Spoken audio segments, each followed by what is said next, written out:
Hello, my name is Andréane Langevin. I am a student at DICE. I study language policy and more specifically language policy in the Quebec education system.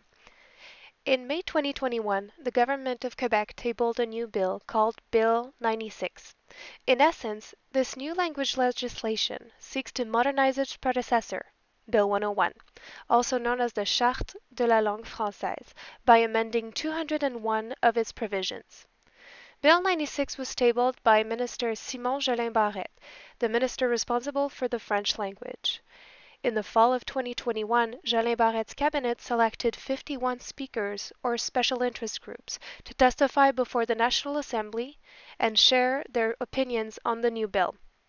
They were also invited to submit a written memoir stating their positions on some of the proposed amendments.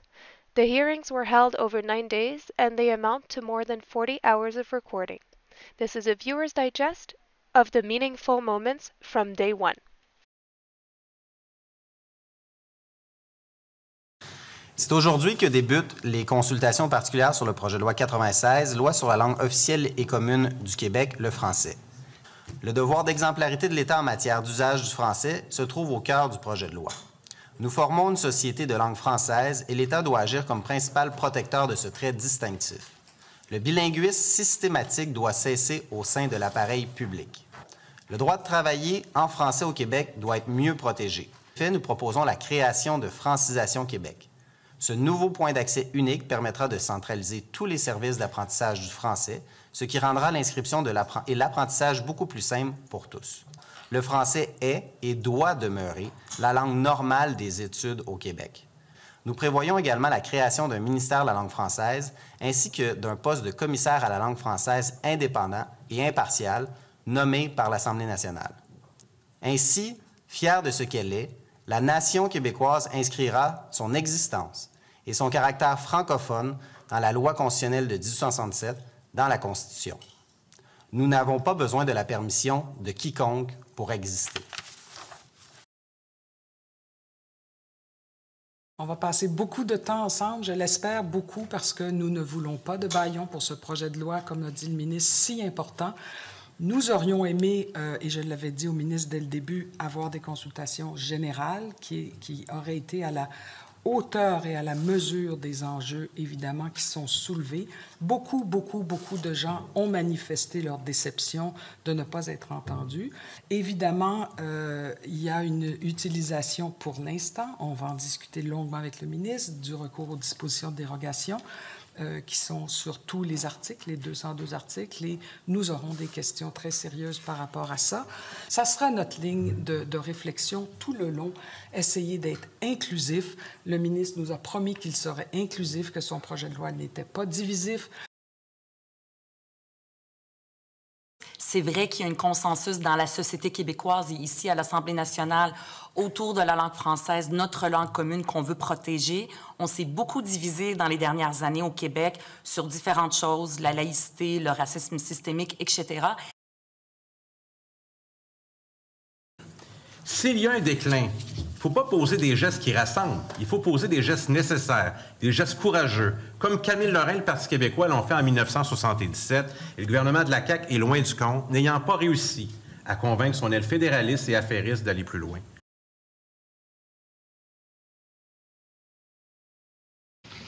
Le projet de loi permettra à l'Office d'exiger des mesures de correction de la part des entreprises qui font l'objet de plaintes, alors qu'actuellement, il ne peut que les sensibiliser. Parmi les critiques de l'OQLF, on entend beaucoup dire, écoutez, l'OQLF, c'est la police de la langue. C'est comme je le précisais tantôt, on se rend dans une entreprise pour constater l'infraction, mais dès qu'on sait qu'il s'agit bien d'une infraction, on communique avec l'entreprise pour lui expliquer puis lui offrir l'accompagnement nécessaire. Tous nos efforts, puisqu'on a une longue expérience, qu'on traite avec un ensemble d'entreprises dans des secteurs différents, permettent aux entreprises qui qui n'avaient pas, je dirais, de solution en tête, de leur en proposer et de leur donner le temps de le faire dans un délai raisonnable. Le projet de loi vient apporter des précisions sur les endroits où pourront se faire des inspections, les moments où ils pourront se faire et ce que pourra demander un inspecteur. Donc, à cet égard-là, c'est fort intéressant. Ce sont des précisions qui sont utiles aux entreprises, utiles aux plaignants, utiles également à l'Office. Et cette littérature révèle une chose fort importante, c'est que l'épanouissement d'une langue minoritaire, comme le français au Canada, pour assurer cet épanouissement-là, il faut vraiment une approche territoriale. Donc, il faut une seule langue officielle par territoire. Donc, la littérature scientifique est très, très claire là-dessus. Ensuite, au niveau des droits linguistiques fondamentaux, parce qu'il ne faut jamais oublier la loi 101, c'est quoi? Le français langue officielle, des droits linguistiques fondamentaux, puis ensuite plein de dispositions spécifiques qui visent à mettre en œuvre ces droits linguistiques fondamentaux. Ces droits-là qui n'avaient pas été revus depuis 1977, et là, vraiment, on a des choses intéressantes en matière de droits linguistiques fondamentaux. Ensuite, toujours au niveau des droits linguistiques fondamentaux, on propose de nouveau droit des technologies de l'information en français, droit à l'enseignement en français du CPE, qui n'existait pas en 1977, jusqu'à l'université. Et on propose également d'élargir le droit fondamental d'exercer ses activités en français. Hein, pour l'instant, dans la loi, c'est seulement pour les travailleurs. Et en 1977, il n'y avait pas une pertinence à ça. Maintenant, il faut élargir ça, notamment aux entrepreneurs. On sait qu'il y a plus d'entrepreneuriat chez les francophones aujourd'hui qu'à l'époque. Concernant les cégeps, on y va d'une proposition pour concilier l'application de la loi 101 au cégep et la préservation d'un certain libre choix. Donc, on a une espèce de proposition de compromis qui permettra, entre autres, de garantir aux anglophones le choix de leur cégep, ce qui n'est pas toujours évident à l'heure actuelle. Et si jamais le législateur ne suit pas pour cette proposition, on en a un autre qui est simplement de mettre un objectif à moyen terme en termes de réduction des effectifs des cégeps anglais. Sinon, toujours en matière d'enseignement supérieur, et là, c'est peut-être le gros oubli du projet de loi, le français comme langue de recherche. Ensuite, il y a la question des langues autochtones. À mon avis, il n'y a rien dans le projet de loi qui porte atteinte ou qui enlève de quelconque manière des droits relatifs aux langues autochtones. En fait, il y a juste l'article 68 qui concerne les Autochtones puis permet de les accommoder davantage, donc il n'y a pas de problème. Là, vous nous invitez à rejeter clairement le multiculturalisme canadien.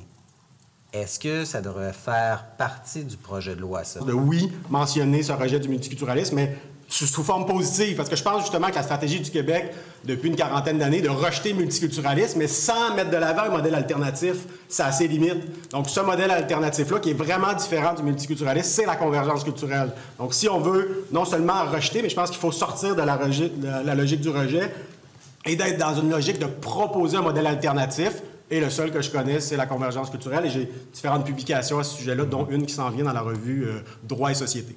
Rapidement. Est-ce qu'un Québécois d'expression anglaise va avoir un service réduit en matière de justice suite au passage d'un projet de loi comme ça? Disons qu'il y a une promotion du français, on a certaines dispositions pour faire en sorte, comme la primauté de la version française. On a des choses qui disent qu'il faut vraiment qu'il y ait une prépondérance du français, mais tout en préservant les droits des concitoyens de langue anglaise. Donc, les craintes que j'ai beaucoup entendu parler par des compatriotes d'expression anglaise, c'est beaucoup au niveau du système de santé. Or, le fameux article de la loi sur les services de santé et les services sociaux qui garantit des services aux concitoyens d'expression anglaise, cet article-là n'est pas touché par le projet de loi. J'ai lu énormément, vous ainsi que, absolument, ainsi que M. Poirier, évidemment, qui était jusqu'à tout récemment, votre étudiant au doctorat, qui a passé brillamment son doctorat en février 2021 ou qui a obtenu son diplôme. Je vois qu'on reste en famille. Vous étiez en face pendant des mois à côté du ministre pour la loi 21. Là, vous avez dit tout à l'heure, on a décidé de ne pas toucher. Je me demande même si vous n'êtes pas resté très, très près de la rédaction de ce projet de loi-là, puisque c'est votre formidable doctorant qui a écrit un livre, d'ailleurs, sur les 40 ans de la loi 101, que j'ai lu abondamment aussi. Alors, j'ai l'impression qu'on est en famille, mais le paradoxe, c'est que je lis votre mémoire attentivement, long mémoire, merci beaucoup aussi à probablement votre ex-étudiant, et Et là, je comprends plus beaucoup. Et je vous cite, « D'un point de vue politique, je partage en gros l'opinion de Joseph-Yvon Thériault, qui, lors d'une causerie sur le projet de loi 96 organisée par Patrick Taillon, que nous allons avoir évidemment le plaisir d'entendre, a affirmé que ce projet de loi va aussi loin que la société québécoise est prête à aller. À mon avis, la société serait prête à ce qu'il aille un peu plus loin, pas beaucoup plus loin, à moins qu'elle soit convaincue par de nouveaux arguments. » Et j'ai l'impression que c'est votre croisade, si vous me permettez l'expression, parce que quand je lis votre mémoire, c'est beaucoup d'arguments, effectivement. J'avais tout lu sur votre politique de convergence culturelle, etc. Je vous dis, j'aurais été une bonne élève pour vous aussi. Vous allez vraiment avec beaucoup, beaucoup de critiques. Vous revenez à votre concept de politique convergence culturelle. Vous voulez étendre la Charte de la langue française littéralement du CPE à l'université. Gros débat. Vous souhaitez alourdir la procédure pour les municipalités bilingues. Vous n'en avez pas parlé tout à l'heure pour conserver leur reconnaissance. Vous souhaitez que la Charte de la langue française modifie la mission des ordres professionnels. Vous souhaitez que votre gouvernement soit plus sévère pour les entreprises pour exiger l'anglais à l'embauche. Vous souhaitez que le gouvernement impose que les bijoux et accessoires soient obligatoirement disponibles en français. Vous souhaitez revenir à l'affichage exclusif en français, vous en avez parlé. Bon. Vous souhaitez des dispositions sur la langue de la recherche universitaire. Vous proposez un système privé que je qualifierais d'élitiste d'admission au cégep pour les francophones. Et vous allez vers une modification, tant qu'à faire, 90, on va l'appeler 3Q, qui serait concernant la laïcité de l'État. Bref, devons-nous en comprendre que vous n'êtes pas tout à fait satisfait du travail du gouvernement concernant le projet de loi 96 et que vous suggérez, je dirais même, presque de réécrire le projet de loi, parce que cette fois-ci, ce n'est pas vous qui êtes assis avec le ministre. On dirait qu'il y a comme, je ne sais pas, le goût d'aller vous rasseoir là ou d'avoir été beaucoup plus loin que ce que le ministre a décidé de faire. Donc, beaucoup de choses dans votre question. Mais d'abord, merci pour votre question. Merci pour vos lectures. J'espère que ça semble vous avoir nourri, puis j'en suis bien heureux. Donc, vraiment, c'est très, très solide juridiquement. Maintenant, est-ce que vraiment c'est suffisant pour faire en sorte que les indices de vitalité linguistique pour le français au Québec s'améliorent? Et c'est là où ça échappe en partie à mon expertise. Donc, je m'en remets à Sabourin, Marois et à d'autres qui disent que c'est pas suffisant ce qu'il y a dans le projet de loi. Donc, prenant acte des critiques de certains démographes, je fais mon travail de juriste qui consiste à essayer d'améliorer les choses, sachant qu'une loi ne peut pas changer des grandes tendances démographiques, mais peut quand même contribuer. Je ne pense pas qu'on puisse échapper à l'interrogation de dire qu'est-ce qui a marché en 77 et qui a cessé de marcher. Pourquoi la loi 101 marchait à la fin des années 70, début 80, et qu'elle a cessé de fonctionner après? Puis une fois qu'on pose cette question-là, difficile d'arriver à une conclusion autre que peut-être qu'il faudrait revenir à certains égards à la version de 77. Vous dites justement qu'il y a beaucoup de choses sur lesquelles, et c'est normal, vous n'avez pas l'expertise, on aura des démographes demain, mais vous vous prononcez quand même sur un joli paquet de choses dans votre mémoire. J'en ai cité quelques-uns. Et je me demande des fois où vous avez toute cette expertise, justement, puis je vais aller vers la question de la fréquentation collégiale, parce que vous consacrez au moins 7 pages là-dessus, et vous le dites, des propositions de votre cru, probablement, je ne sais pas quoi dire d'autre. Mais là, j'ai vraiment beaucoup, beaucoup de difficultés à vous suivre, je vous le dis sincèrement. Là. Vous voulez l'application de la Charte de la langue française au collégial, première prémisse.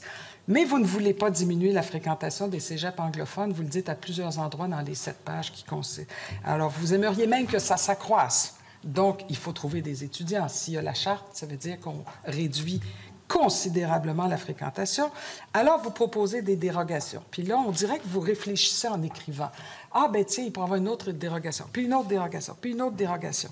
Alors, vous proposez toutes sortes de dérogations et vous suggérez, évidemment, de ne plus subventionner ce que vous appelez les non-ayants droit, donc ceux qui sont francophones, allophones, qui ont fréquenté les écoles françaises parce qu'ils n'avaient pas le droit, justement, à cause de la loi 101, d'aller au primaire et secondaire. Donc, les non-ayants droit, bien là, si on ne les subventionne plus, je me suis demandé si vous aviez appelé au ministère de l'Éducation ou si vous aviez regardé les collèges privés non subventionnés pour savoir combien ça coûte. combien ça coûte. Demandez aux pauvres immigrants qui vont dans des collèges privés non subventionnés et qui font une technique en soins, en hygiène dentaire à 17 000 pour une AEC. 17 000 pour une AEC. Là, vous parlez de DEC complet. 20 000, 30 000, 50 000, 60 000 $. Ça commence à être cher, ça, pour les Franco qui veulent aller le voir. Mais c'est pas grave pour vous. Il n'y a pas de problème parce que vous dites, comme ils ont 16 ans et plus, ils peuvent travailler. Ils peuvent travailler pour pouvoir payer leurs études. Ils vont en travailler des heures dans le dépanneur pour payer 60 000 $ d'études.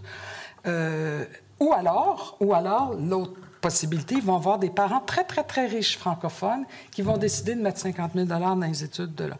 Ça, si c'est pas de l'élitisme pour les... On dit déjà, il y en a qui disent « Ah, c'est les meilleurs qui vont dans les cégeps anglophones ». Alors, ou les parents sont très riches, ou tu travailles un joli paquet d'heures pour arriver à payer tes 50 000 $.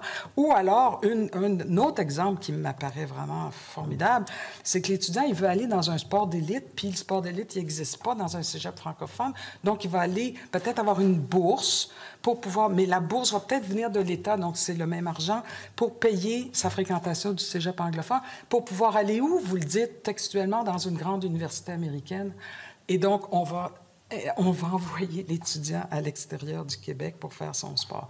Alors, ou alors, vous finissez par dire, il y a peut-être les parents pour avoir fait l'enseignement collégial au Canada, donc pour avoir permis de pouvoir fréquenter le cégep anglais. Sauf que l'enseignement collégial au Canada, les cégeps, c'est pas mal la société distincte au Québec. Les cégeps, c'est pas mal une spécificité du Québec. Alors, moi, je comprends pas. En enseignement supérieur, on admet sur le dossier d'habitude. Je trouve que c'est des propositions plutôt très, très élitistes. Écoutez, vous avez dit tout à l'heure qu'un des grands oublis de votre présentation, c'est la langue de recherche. En tout respect, la langue d'enseignement m'apparaît un enjeu beaucoup plus crucial présentement dans le débat. Ça fait un bout de temps que je vous suis également, comme la députée porte-parole de son parti, le Parti libéral, l'a indiqué. Vous avez eu des propos qui m'intéressent.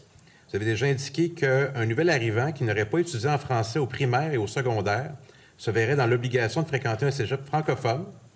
Vous avez expliqué que cette mesure vise à assurer que la personne a été suffisamment francisée ou a assez d'éducation en français pour travailler en français.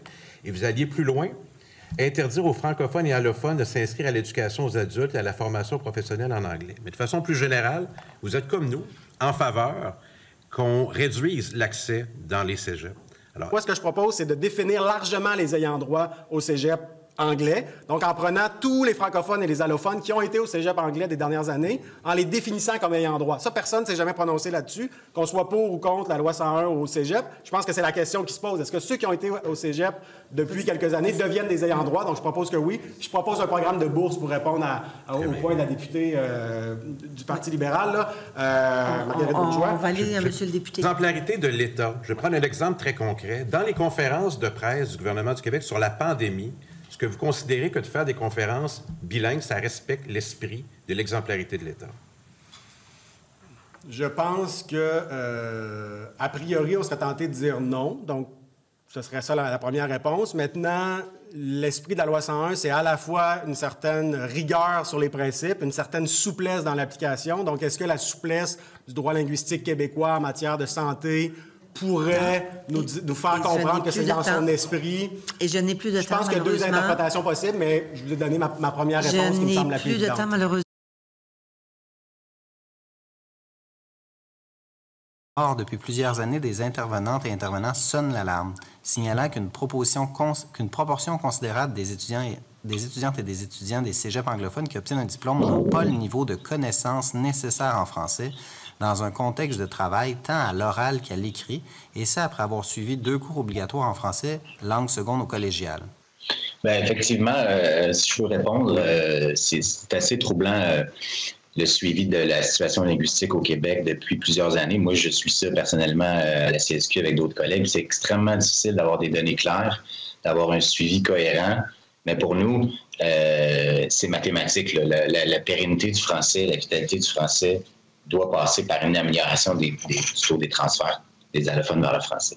Alors, évidemment, Nous avons comme parti et comme on a fait des propositions de donner des cours carrément en français dans les cégeps anglophones, un minimum, disons, de 3 cours qui pourraient se passer en français pour mélanger les clientèles. C'est une proposition qui avait été soulevée.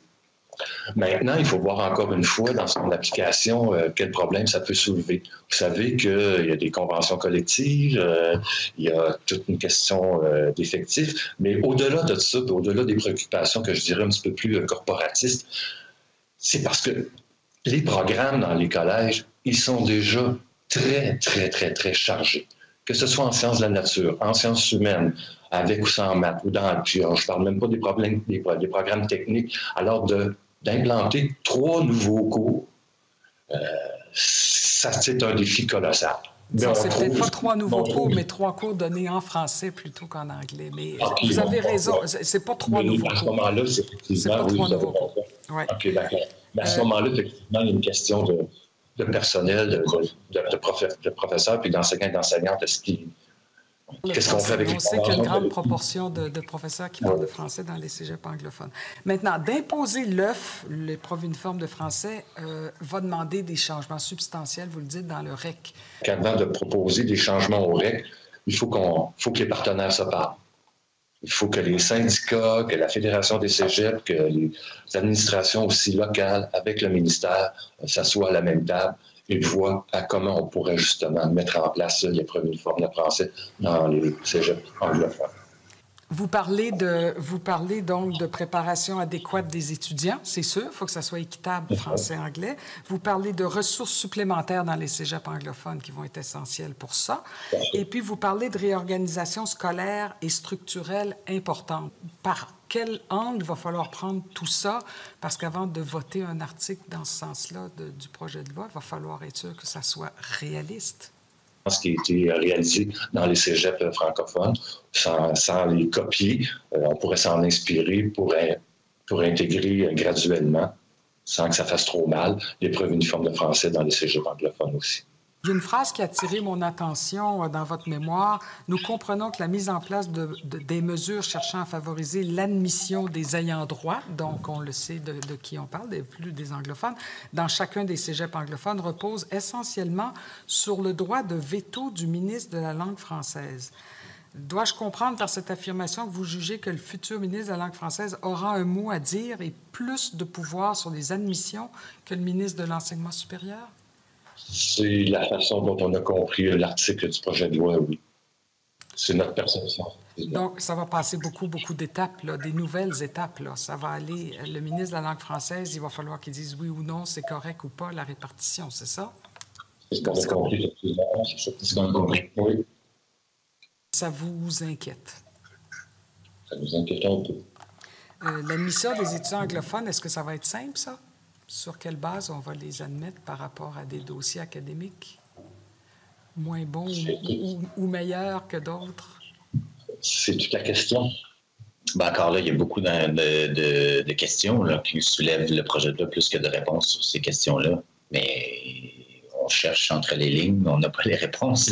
On a l'impression que le gouvernement pèle un peu dans les cégeps cette responsabilité-là sans donner trop de balises pour l'instant. Je suis moi-même produit des classes d'accueil dans les écoles à Montréal et j'avais envie de connaître l'état de la situation par vous. Est-ce que, par exemple, dans nos écoles publiques, il y a suffisamment de classes d'accueil? Dans les régions où il n'y a pas de possibilité d'avoir de classes d'accueil parce que le nombre ne le justifie pas, est-ce qu'il y a suffisamment de soutien linguistique? Parce qu'on a rencontré des enseignants en francisation, puis il y a beaucoup de défis aussi en amont, c'est-à-dire que la loi 101 permet à ces enfants d'être scolarisés en français. Évidemment, ils sont obligés, mais après ça, est-ce qu'on donne le soutien? Puis ça, c'est quelque chose dont on ne parle pas suffisamment. En tout cas, pour les collèges privés non subventionnés, j'espère que c'est davantage un oubli qu'un choix, parce que si c'est un choix, c'est drôlement inquiétant, puis je me demande qui a réussi à ne pas faire appliquer cette règle-là à ces collèges. Quant à l'équilibre à Montréal, selon nous, on débat, il nous apparaît que si on contingente, il y a encore des gens qui sont favorisés. Il y a des gens qui seront choisis, eux, pour y aller, d'autres ne pourront pas. Ça ne nous apparaît pas équitable. Alors, il faut une règle pour tout le monde ou on n'en fait pas.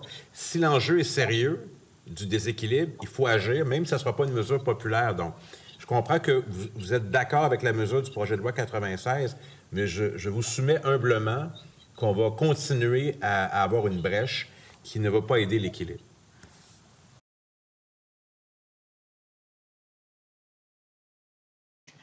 Depuis quelques années, nos représentants syndicaux rapportent l'affichage d'un nombre croissant de postes bilingues dans les villes et les établissements de santé du Québec. Comprenons-nous bien, le SCFP Québec ne s'oppose pas à l'apprentissage ou à la maîtrise de l'anglais ou d'une autre langue par la population du Québec, ni à l'offre de tout service en anglais. Ce que nous contestons, c'est la propension qu'ont les employeurs de l'administration publique, principalement les municipalités, les CIUS et les CIS, à afficher des postes bilingues sans justification. Vous disiez, dans le fond, dans le cas de Gatineau, dans l'exemple que vous citiez, je comprends que certains Québécois francophones unilingues, leur progression de carrière, elle est freinée en raison du fait qu'il y a une exigence démesurée de la connaissance de la langue anglaise pour accéder à des emplois supérieurs. Est-ce que j'ai bien compris? Bien, pire que ça, oui, il y a ça, mais pire que ça, il y a des gens qui ne peuvent pas accéder à un emploi dans la fonction publique à Gatineau parce qu'ils n'ont pas un anglais 4 sur 6. Donc, alors que le poste dans lequel ils sont embauchés ne requiert pas nécessairement l'usage de l'anglais. La seconde problématique que nous souhaitons discuter avec vous est le manque cruel de ressources d'apprentissage du français pour les nouveaux arrivants. Nos membres qui sont dans cette situation nous rapportent que les cours de français actuellement offerts à l'extérieur du boulot ne tiennent pas compte de leur réalité. Après de longues heures de travail et après avoir pris soin de leur famille, ils ne disposent souvent plus de l'énergie requise pour étudier efficacement le français. On peut les comprendre. Le SCFP Québec préconise donc l'offre de cours de français et de culture québécoise sur les lieux du travail et pendant les heures de travail. Parfait. Et juste avant de céder la parole, juste vous dire que Francisation Québec a été construit notamment pour la francisation en entreprise, mais également, il va pouvoir y aller au sein de l'administration publique, effectivement. Donc, ça va être un guichet unique et justement pour offrir de la francisation. D'ailleurs, sur les questions des cours de francisation, à l'époque où j'étais à l'immigration, on a bonifié de façon substantielle les allocations à temps plein et on l'a créé à temps partiel également, justement pour répondre à ce que vous dites, pour faire en sorte que les gens puissent aller apprendre le français, peaufiner leur connaissance de langue française. Également, on a couvert les frais de garde également. Et justement, de Francisation Québec, un volet culture aux cours qui seraient offerts. Pourquoi? Qu'est-ce que vous y voyez dans ces cours-là? On se fait souvent dire par les gens, les immigrants qui arrivent au Québec, qu'ils ne comprennent pas pourquoi que nous, les Québécois, on peut être frustrés que les gens ne parlent pas bien le français ou qu'on ne se fasse pas comprendre. Ils connaissent pas, en fait, ils ne connaissent pas la culture québécoise. Je pense que ça serait très, très bien dans la formation, si on parlait de la culture, pour apprendre pourquoi qu'on réagit comme ça, où est-ce qu'on est rendu aujourd'hui et toutes les batailles qu'on a vécues dans le passé. On va finir tous ensemble. Monsieur le député a coûté bien cher au ministre, mais c'est pas grave, c'est pour une bonne cause. Alors, quand vous proposez de mettre des cours de français dans les services publics et pas seulement dans le secteur privé, et quand vous décidez, ou vous décidez pas, mais vous proposez qu'il y ait des cours de français et de culture québécoise, ça m'a vraiment allumé beaucoup. J'ai trouvé ça extrêmement intéressant et on va le voir dans un mémoire qui s'en vient. Qu'est-ce que ça donne d'apprendre des mots en français si on ne comprend pas dans quelle culture on s'inscrit? Alors, pour moi, là, ça, c'est fondamental et je vous remercie d'apporter ce volet-là.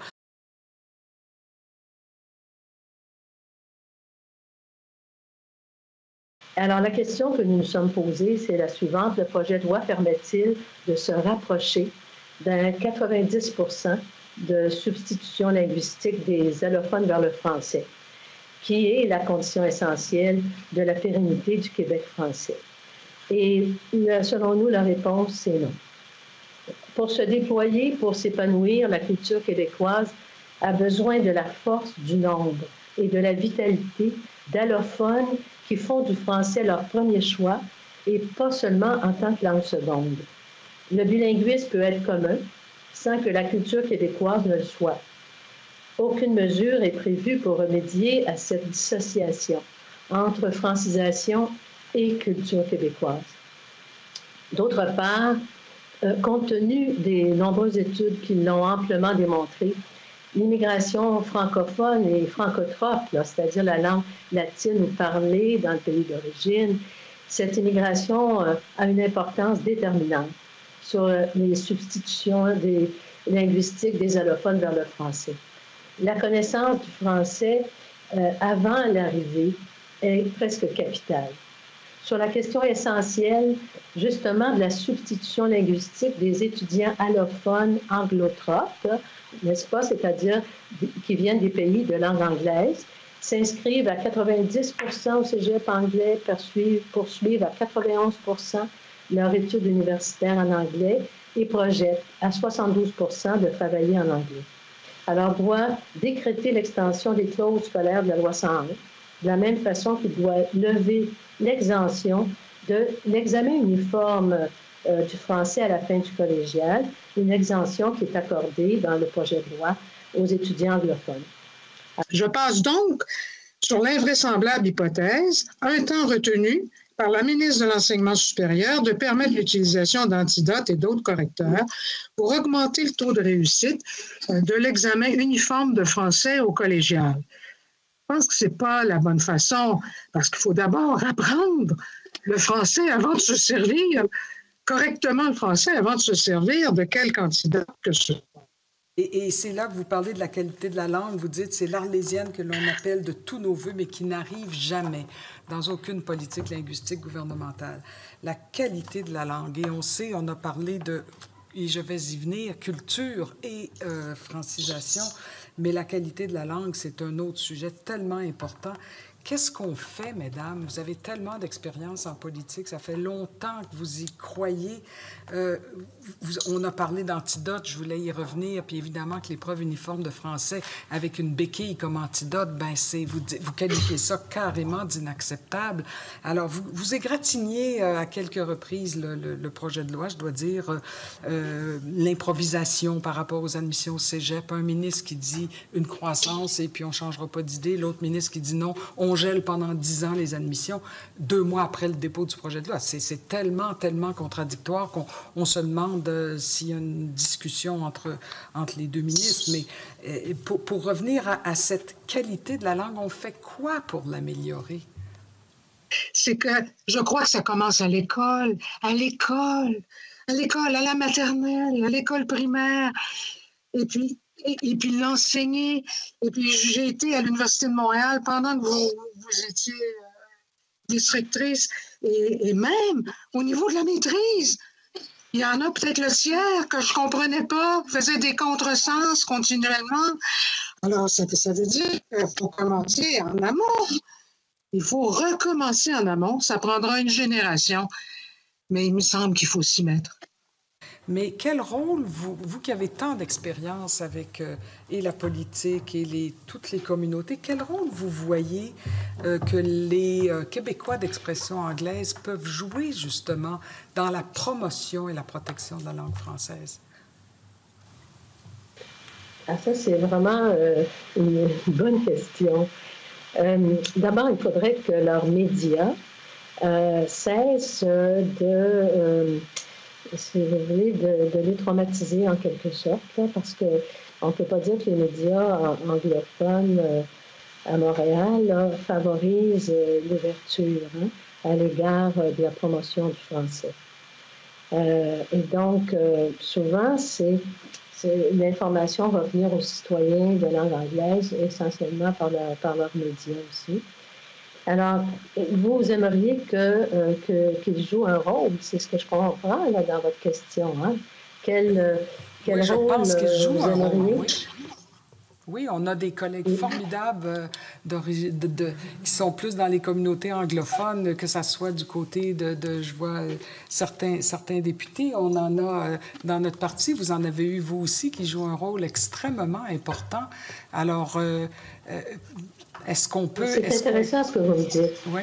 Oui, vous avez raison. Et je pense qu'il faut qu'ils plaident aussi pour que leurs institutions, entre autres les cégeps anglais, il n'y a pas cet écrémage qui, semble-t-il, est de plus en plus exclut des effectifs scolaires des cégeps anglais des anglophones qui n'ont pas la bonne cote R.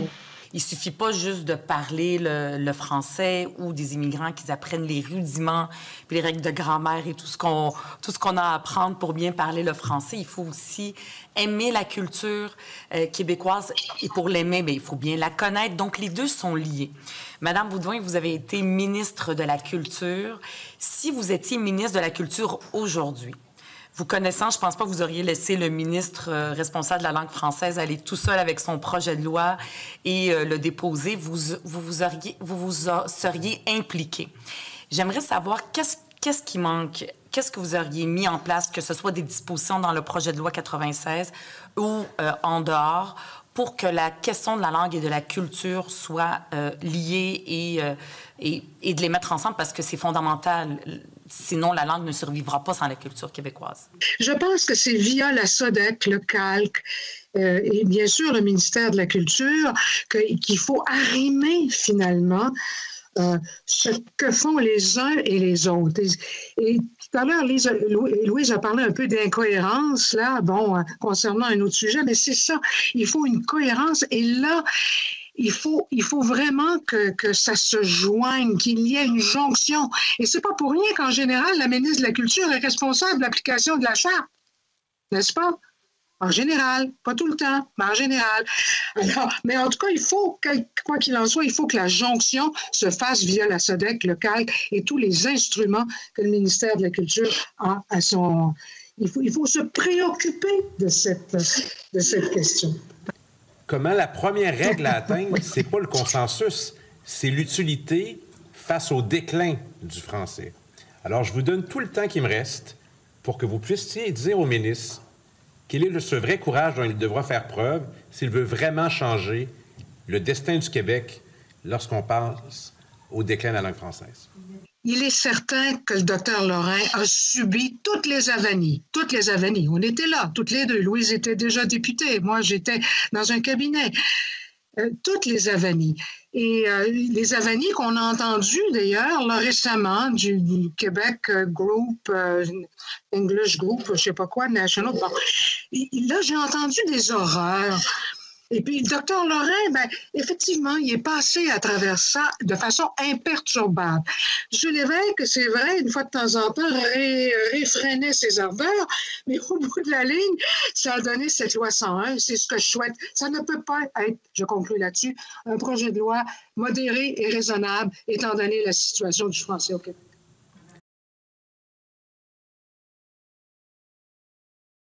Si le français n'est pas utile pour le travail, si on n'a pas besoin du français pour travailler au Québec, tous les efforts de préserver notre langue risquent d'être des coups d'épée dans l'eau. Donc, malheureusement, on a vu que l'habitude d'utiliser le vocabulaire technique anglais, que certaines discussions de corridor aussi se font de plus en plus dans la langue de Shakespeare. Cette situation-là a des répercussions partout, mais aussi sur la langue de service, sur la langue parlée à la maison, sur la langue d'études des étudiants au niveau postsecondaire et sur la langue d'intégration des nouveaux arrivants. On salue pour nous aussi beaucoup le guichet unique. Pour nous, c'est un incontournable de la francisation des immigrants. Vous savez, moi, je suis francophone et je m'y perds entre la demi-douzaine d'endroits différents, entre les commissions scolaires, les cégeps, le ministère, les centres communautaires. Une chaque n'y retrouverait pas ces petits. Alors, imaginez quand le français n'est pas notre langue maternelle. Donc, pour nous, c'est vraiment ce guichet unique-là, c'est vraiment un incontournable. On est dans une drôle de situation où, au moment où on se parle, un étudiant anglophone, un élève anglophone qui a un ayant droit qu'on appelle, là, qui étudie en français au primaire ou au secondaire, dans l'état actuel des choses, il n'est même pas assuré d'avoir une place dans un cégep anglophone parce que les cégeps anglophones vont privilégier les étudiants avec les plus hautes notes lors du premier tour. Et c'est ce qui fait que la proportion d'allophones et de francophones a augmenté et que quand on les additionne, ces populations-là, on se rend compte que la population anglophone est minoritaire dans les cégeps qui sont normalement financés pour leurs services. Alors, je vous dirais, nous, notre première recommandation, ça serait de faire en sorte que les premiers à être admis dans les institutions postsecondaires anglophones soient ceux qui ont étudié au primaire et au secondaire anglophone et qu'ils aient une place. Chez vos membres, là, on a vu les récentes statistiques là, des études de l'OQLF, les exigences au niveau de l'embauche, au niveau notamment des corps publics, là, des municipalités qui exigeaient l'anglais à l'embauche, des entreprises également qui exigent la connaissance ou l'utilisation de la langue. Qu'est-ce que vous pensez des modifications qu'on apporte à l'article 46 de la Charte de la langue française? Et est-ce que chez les membres que vous représentez, il y a des enjeux justement avec l'exigence d'une autre langue que le français alors que ce n'est pas nécessaire? Bien, pour nous, c'est primordial de faire en sorte que quand l'anglais est exigé, ça soit une exigence réelle, nécessaire, puis que ce soit les bons postes qui soient ciblés. Parce que la réalité, c'était que les tribunaux, comment ils interprétaient de plus en plus cet article-là, c'était, bien, est-ce que c'est utile pour moi que mon travailleur puisse parler l'anglais? Ben oui, c'est utile et c'était utilisé comme synonyme de nécessité. Et là, on avait besoin d'encadrer le terme de nécessité parce que ça décourageait en fait nos travailleurs à déposer des griefs, à porter plainte parce que là, c'était vraiment trop difficile de démontrer que ce n'était pas utile à un poste. Un enjeu qui a été mentionné par les deux illustres ex-ministres devant vous et qui risque d'être abordé souvent, le ministre l'a abordé lui-même, c'est-à-dire le critère de la langue parlée à la maison. Une autre fois, je touche à votre membership assez diversifié. Voyez-vous la pertinence de regarder les données sur la langue parlée à la maison? Quand là-dedans, on verrait, je me permets de le dire, au moins 2, probablement beaucoup plus que ça, de députés ici à l'Assemblée nationale qui participent pleinement dans la francisation, dans la vie française du Québec et qui transmettent ce vœu à leurs enfants aussi. Je suis curieux, voyez-vous en quelque part en pertinence un indice de la santé et la pérennité du français d'examiner les statistiques sur la langue parlée à la maison? Bien, moi, je vous dirais qu'on n'a jamais assez d'informations. Quand on peut prendre des décisions éclairées, après ça, à quel point cette information-là est importante, comment on peut la confronter à d'autres types d'informations. Puis cette information-là, comme d'autres types d'informations, on ne peut pas se baser sur une seule donnée pour des politiques publiques. Mais je pense que c'est quelque chose qui est pertinent de savoir. Puis peut-être être plus souple dans le type de réponse ou dans les cas où, par exemple, dans un foyer, on parle un peu des deux parce qu'il peut y avoir des foyers, par exemple, binationaux. Bien, je pense que ça serait intéressant de savoir. On peut peut-être raffiner nos questions, mais moi, en tout cas, je suis une fille de connaissance. On vit dans une société où on trouve aussi que pour d'autres sujets, la science est importante. J'aurais de la difficulté de prime abord de dire, ben non, c'est une donnée qui n'est pas du tout pertinente, j'irai pas là. Après ça, ben, on peut décider jusqu'à quel point on en a besoin puis jusqu'à quel point on s'appuie dessus pour les politiques publiques. Mais de là à l'escamoter complètement, non, je pense pas. Est-ce que vous écartez moi je soumets la réalité, mais la possibilité que ces établissements, soit au primaire et secondaire, et les cégeps de langue anglaise, sont des vecteurs, des agents de la francisation et pas nécessairement un frein à la francisation? Je vous offre comme titre d'exemple notre proposition que 3 cours du français soient ajoutés au curriculum de cégep. Je vous soumets les programmes d'immersion française très, très répandus dans les écoles anglaises publiques. Est-ce que vous prenez pour acquis qu'un individu, disons, francophone ou immigrant qui choisisse un cégep anglophone est perdu, en quelque part, nos efforts collectifs et louables de francisation des nouveaux arrivants? Bien, d'abord, on ne souhaite pas que ça soit limité aux anglophones. Ce qu'on se dit, c'est dans la situation actuelle, on peut être un anglophone et pas avoir accès à des études postsecondaires parce que les places sont prises par des francophones qui ont des meilleures notes à l'école. On pense que ça ne rend pas service à la communauté anglophone. Je ne pense pas que les cégeps anglophones soient des ghettos, effectivement, et puis qu'il y a une mixité, mais je peux vous dire qu'on a des membres qui travaillent dans des cégeps anglophones et qui ont de la difficulté à ce que leur direction leur parle en français. On le vit sur le terrain. Il y a des gens, par exemple, qui donnent des cours, qui sont des francophones, qui enseignent le français et ils ont de la difficulté à ce que les communications avec leur employeur puissent se faire en français. Donc, la loi 101 n'est pas toujours respectée. Puis, c'est aussi prouvé que quand on commence le cégep en anglais, on a plus de chances de continuer à l'université en anglais, de posséder tout le langage de notre métier en anglais, puis aussi toute une culture autour de notre métier, de notre profession en anglais. Alors, bien sûr, c'est le choix des gens, mais à un moment donné, c'est quoi le point de bascule? Vous parlez de privilégier les ayants droit anglophones pour les cégeps. Deux questions. Est-ce que c'est votre façon de dire que la Charte de la langue française devrait étendue au cégep? Et sinon, comment ça serait opérationnalisé, cette idée-là? Ah, mon Dieu, c'est facile. Dans l'admission, quand on s'inscrit au premier tour de cégep, bien, on voit si on vient d'une institution anglophone. Donc, on les privilégie, ces gens-là. On prendrait un anglophone qui a des moins bonnes notes qu'un francophone parce que s'il a étudié en anglais au primaire et au secondaire et qu'il souhaite étudier en anglais au collégial, c'est pour ça qu'ils existent, les cégeps en anglais. Hein? C'est pour offrir au premier chef, c'est pour ça. Ils ne remplissent pas leur mission s'ils disent à un anglophone, bien, toi, tu as passé des bonnes notes, puis je vais prendre un francophone qui a des meilleures notes que toi. Pour que les francophones allophones aillent plus dans les cégeps francophones, c'est les cégeps, le financement, et surtout le financement des cégeps en région. On sait qu'il y a eu un sous-financement incroyable dans les cégeps francophones en région. Ça les rend moins attractifs pour les jeunes ou les moins jeunes qui veulent aller au cégep. C'est pas que les cégeps francophones sont moins financés que les cégeps anglophones, c'est que l'effet du sous-financement se fait beaucoup plus sentir sur les établissements qui sont petits, puis les établissements plus petits sont en région. Alors, effectivement, il y a des cégeps en région que s'il n'y avait pas une aide spéciale ou s'il n'y avait pas des étudiants qui venaient, par exemple, d'ailleurs, de la francophonie, il y a des cégeps qui fermeraient, qui seraient en tout cas à risque de fermer. Donc, puis ça crée un effet aussi pervers parce que quand tu as de moins en moins de financement, bien là, tu vas à la course à la clientèle, puis tu veux absolument remplir ton cégep. Et là, bien, tu as toutes sortes de formules, on va dire, innovantes. Tu ouvres des campus à gauche et à droite, puis tu essaies mais ça ne fait pas des cégeps forts, ça ne fait pas un réseau fort. Donc, il faut s'assurer qu'il y ait des financements, y compris pour les populations anglophones qui sont dans ces régions-là.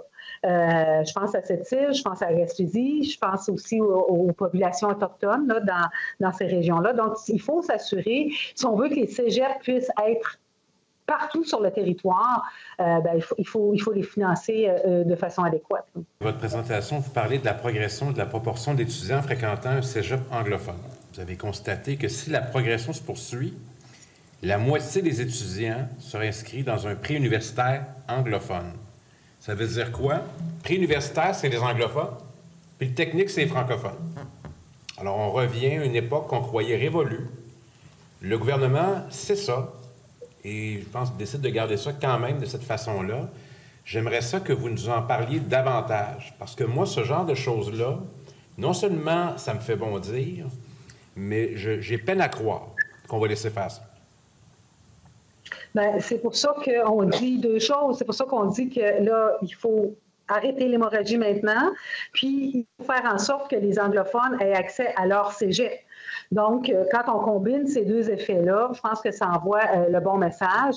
Puis, vous savez, si on mettait fin au cégep anglophone pour les francophones sur l'île de Montréal, bien, il y aurait des francophones et des allophones qui n'auraient tout simplement pas accès à une formation collégiale parce que le transfert là n'est pas possible. Donc, on va travailler à plafonner, on va travailler à soutenir les cégeps pour qu'ils se francisent. On va travailler à faire en sorte que la connaissance du français soit suffisante avec un test. On va faire en sorte que ce soit les anglophones qui fréquentent prioritairement.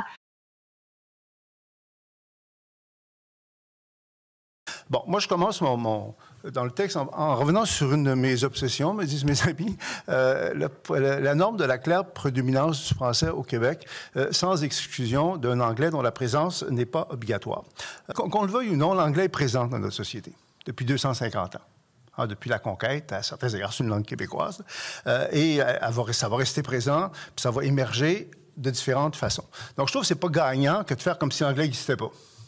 Puis se limiter à de belles déclarations de principe. C'est pour ça que je trouve qu'au lieu de le nier ou de l'escamoter, c'est bon de le nommer parfois l'anglais, sans lui donner un statut officiel. L'anglais en a déjà un au fédéral, un statut officiel, mais en le contrôlant, en ne lui donnant pas la même importance que le français. C'est clair que l'anglais y est, mais c'est une affirmation de pouvoir pour le français. Le français est clairement prédominant. Rappelons que la Cour suprême du Canada a quand même jugé que c'était légitime pour le Québec d'imposer la claire prédominance du français dans le domaine de l'affichage. Et je ne crois pas non plus qu'il faut se mettre à mesurer les lettres, à préciser normalement, sauf exception, qu'est-ce que c'est la claire prédominance du français. Quand c'est clair, on le sait ou on ne le sait pas si c'est prédominant. Mais ce qui me semble important, c'est d'avoir un principe, une norme, une boussole, un message qui est envoyé à notre société, en disant, au Québec, c'est le français qui est la langue officielle, puis que dans les différents aspects de notre vie publique, le français doit toujours être clairement prédominant. Ça, il faudrait le dire et le redire et le redire. La seule définition qu'il y avait de la société distincte, c'est que c'est une majorité francophone, et puis les nouveaux arrivants, on les invite à s'intégrer à la majorité francophone, à converger vers la majorité francophone, alors que le multiculturalisme canadien, qui a été constitutionné en 1982, qui est de plus en plus sans limite et de plus en plus malsain, à certains égards, je n'ai pas peur de le dire, quand on est rendu qu'on brûle des livres, puis qu'il y a des gens qui trouvent qu'il faut comprendre, puis il faut se mettre à la place des Autochtones, on est rendu loin. Donc, le multiculturalisme canadien ne reconnaît pas l'existence d'une ou de plusieurs sociétés d'accueil. J'ai changé d'idée par rapport au cégep. Pendant longtemps, je trouvais qu'il fallait garder la liberté de choix au niveau collégial, même si c'est une erreur, me semble-t-il, historique, lorsqu'on a adopté la loi 101, de ne pas avoir appliqué la loi 101 au niveau du cégep. C'est à refaire, il me semble, c'est ce qu'on devrait faire, là, parce que quand même le réseau public d'enseignement, on est dans le système public, c'est un âge crucial pour les étudiants de sociabilisation, d'intégration à la société. Bon, tant que la liberté de choix ne produisait pas des résultats aberrants et dangereux pour le français, tant qu'autrement dit, la majorité des Québécois de souche est issue de l'immigration allait du côté francophone, ça ne me dérangeait pas trop, comme bien des gens. Mais là, il y a un équilibre qui semble s'être brisé de façon assez claire. Dans le monde d'Internet, là, où ça se passe beaucoup en anglais, je crois que les francophones n'ont pas besoin d'aller au cégep en anglais pour apprendre cette langue. Ça me semble évident. J'ai noté qu'on avait tendance à vouloir rester sur le fait que le français était la seule langue officielle. Ce que je peux comprendre, parce que moi j'en veux pas d'autres au Québec, là, comprenez-moi bien. Mais moi, je me demandais si, dans une époque où on voit de l'exclusion partout, est-ce que c'est vraiment nécessaire, en fait, d'insister là-dessus que c'est la seule langue officielle, si ça ne donne pas une image d'une société qui est beaucoup, beaucoup sur la défensive sur le plan linguistique. Au niveau fédéral, bon, on sait que le français et l'anglais sont les langues officielles du Canada. On ne dit pas que ce sont les seules langues officielles du Canada. Moi, je ne vous cacherai pas que j'ai eu longtemps une vision positive du multiculturalisme, mais là, j'ai décroché. Je trouve qu'au Canada, c'est devenu sans limite. Et c'est devenu souvent toxique et malsain.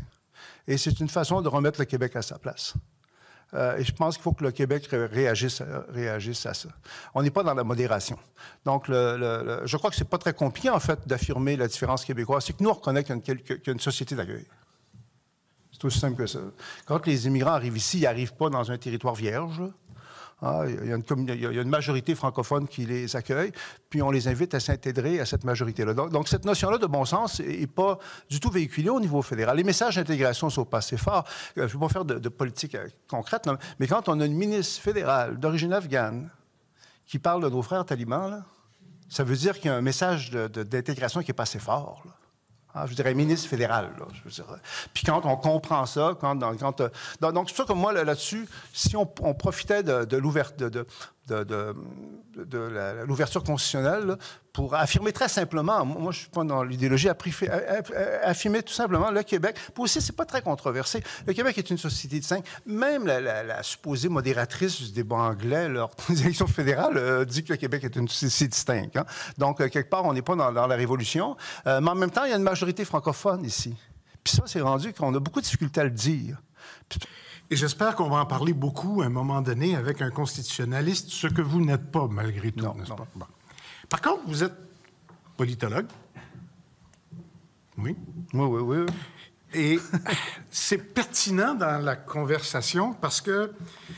En ouvrant ce matin, le ministre a senti le besoin de faire un appel au calme. Dans les circonstances au Québec, un débat sur la langue, c'est quand même... Ça a déjà été très problématique. Et là, vous arrivez, vous, en disant, c'est bien trop consensuel, ton affaire, arrête ça. Là, je veux dire, c'est facile. Comment vous la lisez, la situation politique au Québec, au moment où on ouvre les livres sur la loi 101 et qu'on va adopter, j'espère, très bientôt, le projet de loi 96? Ouais. C'est vrai que dans le passé, il y a eu des débats linguistiques qui étaient houleux, qui ont laissé des souvenirs qui n'étaient pas toujours bons pour tout le monde, mais en même temps, ça a donné quelque chose quand même. Hein? Je veux dire, on a adopté la Charte de la langue française, la loi 101. Moi, ma lecture, c'est très personnel. Je vois le Québec d'aujourd'hui comme une société très craintive, en fait, très insécure, qui a peur du risque beaucoup. Je trouve ça un peu exagéré. Puis, je ne vois pas en quoi imposer la loi 101 au cégep, c'est une révolution. Dufault, je vais vous poser une question. Est-ce que vous savez si c'est un cégep anglophone ou francophone dont les étudiants sont les plus forts à l'entrée par la moyenne générale au secondaire? Non, je ne sais pas. C'est un cégep francophone. Ouais. Parce qu'on dit toujours que les cégeps anglophones sont contingentés, sont les meilleurs, sont les plus attractifs, mais c'est un cégep francophone de l'île de Montréal qui a les élèves les plus forts. Donc, le contingentement, c'est pas seulement dans les cégeps anglophones, c'est aussi dans les cégeps francophones. Et donc, les cégeps francophones sont très convoités aussi dans certains programmes. Je vous donne un exemple, Cégep Maisonneuve, en sciences. Demandez à un étudiant s'il veut aller là. Oui, il veut aller là. Les étudiants qui vont en médecine, est-ce que c'est contingenté dans les universités francophones? Ah, est-ce que... Oui. Oui. Je ne nie pas ce genre de choses-là, puis je ne dis pas que les cégeps francophones sont devenus maintenant des sous-cégeps. C'est la tendance lourde qui est inquiétante. C'est qu'il y a un glissement. C'est ça le problème. Il n'y a que 3 gros cégeps anglophones. Non, mais les statistiques... Moi, je suis un excusez, Mme la députée, oui. Moi, je suis Moi, pourquoi j'ai changé d'idée, c'est quand j'ai vu certains pourcentages que j'ai trouvé que c'était inquiétant. Quand j'ai entendu autour de moi des gens qui m'en parlaient, à un moment donné, j'ai dit non, il y a quelque chose qui est en train de se passer, c'est le temps de réagir. Il va être trop tard après. Donc il ne faut pas attendre que ça soit vraiment un mode de vie, une nouvelle habitude. Ça va être impossible à changer. Là, c'est encore possible de le faire, mais ça va être controversé probablement, j'en conviens. Mais c'est le temps de le faire. Parce que la tendance lourde, elle est là justement pour pas que les cégeps francophones deviennent des sous-cégeps. Il y a 3 gros cégeps, peut-être 3 gros, 2 gros, 1 moyen anglophone, et il y a 46 cégeps francophones qui sont très, très habités, ces cégeps-là, particulièrement dans la région de Montréal. On attend 25 000 nouveaux étudiants d'ici 2029 et avec les propositions, effectivement, de maintenir ou de ne pas augmenter trop les cégeps anglophones, ça va faire 25 000 étudiants à reloger dans les cégeps francophones où il n'y a même pas de locaux actuellement pour tous les accueillir, tellement il y a d'étudiants comme au cégep Annecy. Mais maintenant, là où je comprends pas trop, vous dites que c'est très opérationnel, le mot « clair ». Plutôt que nette prédominance. En quoi le mot clair est si clair que ça dans son opération? Ou net, écoutez. Ce que je veux dire, c'est que net ou clair, c'est la même chose. Là. Ce que je trouve qui est dommage, c'est quand on veut se mettre à mesurer la clarté, puis mesurer la grosseur des lettres. Puis ça, c'est très perdant parce qu'on fait mesquin, on fait étroit d'esprit. On le voit quand le français est prédominant ou pas. Je pense qu'il faut faire confiance à la bonne foi des gens. C'est valorisant pour les francophones. Oui. L'anglais a une place. Donc, le clair, c'est important, par exemple. Le clair ou le net, si vous voulez. Moi c'est qu'il faut simplement que ça soit clair. Là.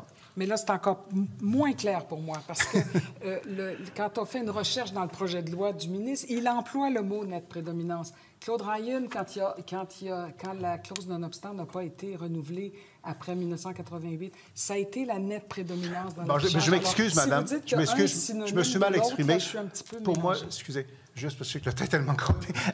Clair et net, moi, c'est la même chose pour moi. Là. Vous comprenez? Il n'y a pas de problème avec ça. Mais l'important, c'est que ça soit net ou clair. Je ne vois pas la différence entre net et clair. Vous avez raison. Parce que vous dites que ça fait 30 ans que vous prônez le clair, mais il existe depuis 30 ans via le mot net. Mais, si je dis 30 ans, c'est parce qu'on m'a tellement dit vous êtes des mollassons, puis c'est pas ça qu'il faut. Puis bon, c'est pour ça que je dis ça. Mais que ça soit clair ou net, c'est la même chose exactement à mes yeux. Il n'y a pas de problème. Mais il faut que ça soit clair et net. Là. Clair et net. Bon. Mais je vous rassure, le mot « net » est là depuis très, très, très longtemps. Alors, on va s'entendre là-dessus. Le français, seule langue officielle au Québec, Vous trouvez que l'adjectif est de trop. Seul, c'est exagérément défensif. Alors, j'étais curieuse de savoir qu'est-ce qui fait que vous trouvez que c'est trop, c'est comme pas assez. Ça... Je trouve que ça fait défensif quand même. C'est la seule langue officielle. Au fédéral, on ne dit pas le français et l'anglais sont les seules langues officielles. Et c'est pas dramatique, là, comprenez-moi bien. C'est pas un point aussi fondamental que la société distincte, la prédominance du français puis la constitutionnalisation.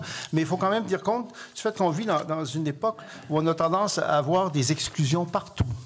Le multiculturalisme dont on parlait tantôt, là. Hein? Parce qu'en soi, froidement, le français est la langue officielle du Québec, tout est là.